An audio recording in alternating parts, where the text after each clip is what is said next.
తెలంగాణలో నవోదయ విద్యాలయాల విస్తరణ పరిస్థితి ఏంటి? పెద్దపల్లి మంచిర్యాలపై కేంద్రాన్ని ప్రశ్నించిన ఖమ్మం ఎంపీ రఘురామరెడ్డి.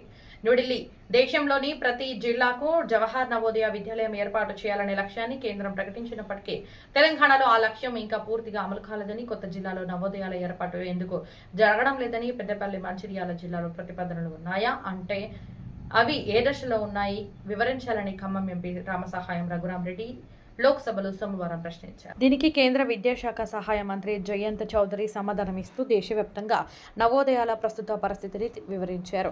తెలంగాణలో పరిమిత విస్తరణ. దేశంలో 689 జవహర్ విద్యాలయాలు ఉండగా తెలంగాణలో మాత్రం ఈ పథకం విస్తరణ పూర్తి కాలేదు. రాష్ట్రంలో 16 నవోదయ విద్యాలయాలు మాత్రమే మంజూరై వాటిలో 15 ప్రస్తుతం పనిచేస్తున్నాయి. భద్రాద్రి కొత్తగూడెం, నాగర్ కర్నూలు, ఖమ్మం, కరీంనగర్, కామారెడ్డి, నిజామాబాద్, వరంగల్, మహబూబ్ నగర్, సిద్దిపేట తదితర జిల్లాల్లో ఇవి కొనసాగుతున్నాయి. అయినప్పటికీ మరికొన్ని జిల్లాలు ఇంకా ఈ అవకాశానికి దూరంగా ఉన్నాయి. కొత్త నవోదయాల మంజూరుపై కేంద్ర మంత్రి స్పష్టత ఇస్తూ రాష్ట్ర ప్రభుత్వాలు భూమి ఉచితంగా కేటాయించడం, తాత్కాలిక భవనాలు ఏర్పాటు చేయడం, మౌలిక వసతులు కల్పించడం వంటి షరతులు నెరవేరితేనే కేంద్రం నిర్ణయం తీసుకుంటుందని తెలిపారు. పెద్దపల్లి, మంచిర్యాల జిల్లాల ప్రతిపాదనలు కూడా ఈ ప్రమాణాలపైనే ఆధారపడి ఉన్నాయని వివరించారు.